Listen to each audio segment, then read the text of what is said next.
Good morning. Welcome to Sunday School Simplified. If you haven't joined us before, this is where we take our Sunday school lesson and we squeeze it into a short video that is good for the entire family and all ages.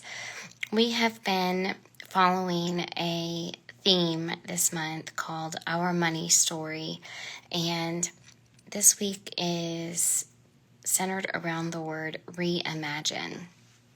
And if you want to follow along in your scripture, it is Mark chapter 12, verses 38 through 44. And this is one of the more popular stories. It's called The Widow's Mite. Not mite like little bugs, like fleas, but mite is actually, we talked about the coins in the time of Jesus, and the main coin or a day's wages was a denarius. Now, a mite is 1/64th of a denarius. And in the story, Jesus is sitting and watching all the people put their money in the offering, and my dear friend Susie, who helps teach Sunday school, had our kids think of it as like a coin box. I immediately thought of that Price is Right game. Was it Plinko or Plunko, where you put it in and it's like dung, dung, dung, dung, dung. And so all these people that are well off are putting all their coins in, and it's going ching, ching, ching, ching, ching, or like we're in Vegas, a slot machine. And then this widow comes up, this poor widow comes, and she has 2 mites. So half of 1 day's wage. So not even enough to buy a meal, maybe enough to buy a little bit of flour to make some bread with. But she comes along and she puts in her 2 mites. It was all that she had. And Jesus said, I say to you, this is the truth. That poor widow just put in more than all of those rich men combined. Now, how can that be possible? They literally put in they dumped bags of coins in, and she had 2 mites. Well, I'll tell you what. Those rich men, think of it as like, when if you've ever talked about a celebrity or something, or like an NBA player or an NFL player gets fined like a couple $1,000s and they make millions, and you're like, oh, that's just pennies to them. That's what this was to those rich men. Those bags of offering were pennies to them. That was loose change. And they weren't putting it in for the church or for Jesus or for anyone else. They were doing it to one up the guy next to them. The first guy puts in his bag. Well, the next guy comes along. He's like, let me put in more. They were not doing it for anyone but themselves and to show off what they had. Then comes along this poor widow. And I reminded our kids back then, lots of things have changed, but back then men were the household. You had to be married in order to get anywhere. So if you were a widow, you were not well off. You were in a bad position. And she was a poor widow. She had no one to make a living and help support her. And she gave literally all that she had. And Jesus stopped and said, she gave more than all of them. I've said it many times before, and I'll say it again. It's not what you have or how much you have.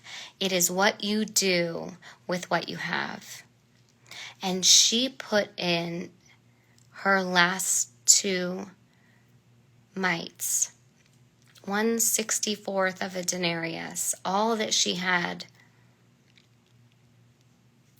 And it was more valuable because that was her life. That was, and then she was left with nothing. Those men still had hundreds of thousands of coins left. It left her with nothing, but she gave for more than herself. And And I've also talked about that before. We are human. It is in our nature to be selfish. We have to fight the urge to be selfish. That is what Jesus challenges us to do, is to be more than of ourselves, for ourselves, but for others, for community. And we played a game. I wasn't sure how it was going to go, but it ended up being so much fun.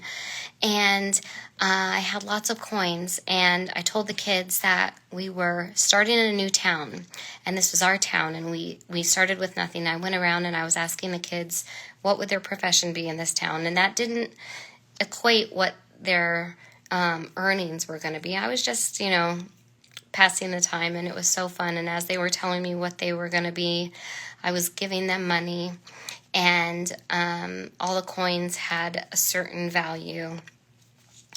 And then I said, okay, this is our town. What do we need in our town? Well, let's just think of like the bare essentials. We need a hospital. We need a school. We need a grocery store, because we don't even have enough money to go out to dinner. We got to be making all our food. So we need a market or a grocery, and a church. Last but not least, a church, a place for all of us to worship. And they each had different values. The hospital was obviously the most. I made the school and the church the same, and then the market a little bit less. And then I said, well, we got to have places to live, right? And there were 9 of us. So I drew 9 houses, and 7 of those houses were $100. And then I drew a castle, and that was $1,000. And then I drew, we called it an English manor. It was a little bit smaller, but much more extravagant than the house.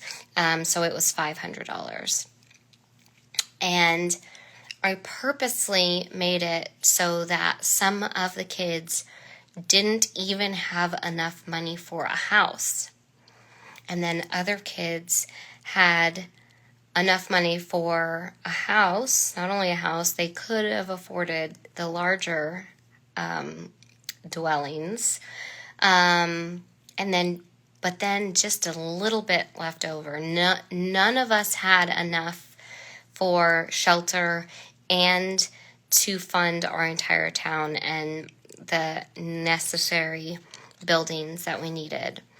So it was great because one finally realized that I said, okay, well, if someone can't afford a house at all, what are they going to do, be homeless? And someone spoke up and said, oh, we could give them money. Yeah, you could give them money, or you could offer for them to come live with you, because you have enough for a house, but then you don't have enough to contribute, and you definitely don't have enough for food. So, you're helping them, and they can use all their money. It wasn't enough for a house, but they can use that to get food for both of you.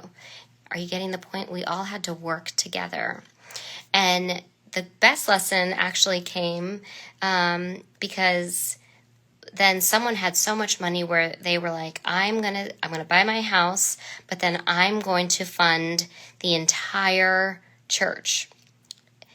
And that's great and that's wonderful.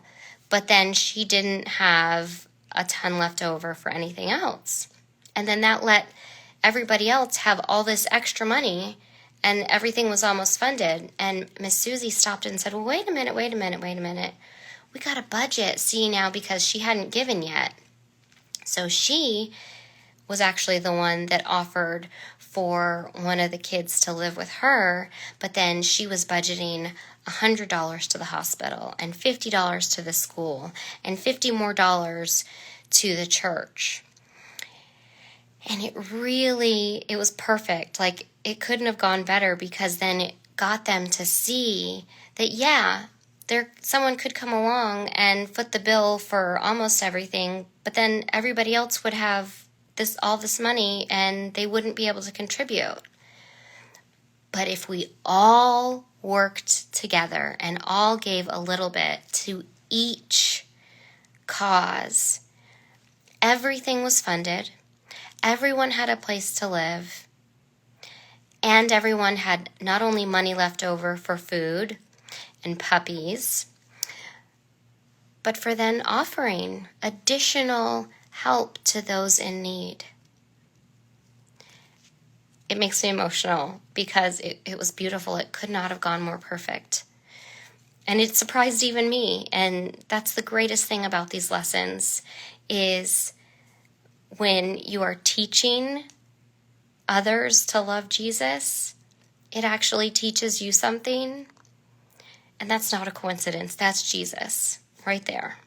He was with us in that room this morning.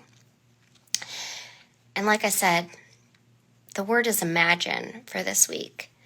Or reimagine, excuse me. So we didn't have everything clear-cut, perfectly budgeted out at the beginning. We had to reimagine what our lives looked like. Not everybody planned on sharing a house with another or sharing their wealth. And it's not just with money sometimes that we have to reimagine in order to solve a problem. We were problem solving. There are so many things in life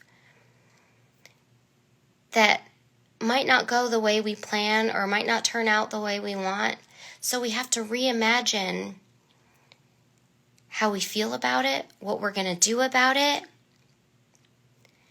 And that's the beauty of Jesus and allowing him into your heart, because when you do, he gives us the creativity.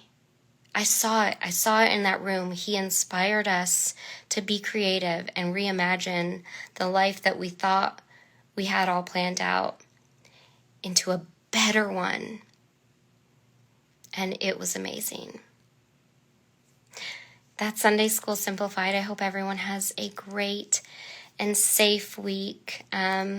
Please join us for our trunk or treat if you are here locally next Saturday at 5 p.m. We would love to see you and share fellowship in a safe environment. So have a great and blessed week.